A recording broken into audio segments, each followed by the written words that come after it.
ሰላም ሰላም ቤተሰብ፣ ዛሬ እመቤታችን ናት። እንኳን ለእመቤታችን ለቅድስት ድንግል ማርያም ወርሃዊ በዓሏ በሰላም አደረሰን፣ በሰላም አደረሳችሁ። እመቤታችን ለእኔ በጣም ባለውለታዬ ናት። ሕይወቴን በሙሉ ያስተካከለችልኝ እሷ ናት። የኔ እናት ቃጥላ ጽዮን ማርያም አመስግነውልኝ በዚህ አጋጣሚ እና እመቤታችን እንኳን አደረሰን። እመብርሃን እመብዙኃን እመንጹሐን የኔ ድንግል ማርያም የኔ ኪዳነ ምሕረት የጌታዬ እናት ምስጢረኛ የጓዳዬ የሐዘኔ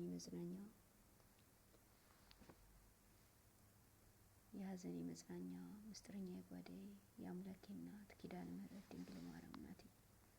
ወዳጄ እናቴ ሁሉ ነገሬ እመቤቴ ከአምላኬ የምታስታርቀኝ ሁሉም ነገር ማዋይሽ እመብርሃን እመብዙኃን በጣም አመሰግንሻለሁ ስላደረግሽልኝ ነገር ሁሉ፣ ስለሆነውና ስላልሆነው ነገር ሁሉ በጣም አመሰግናለሁ።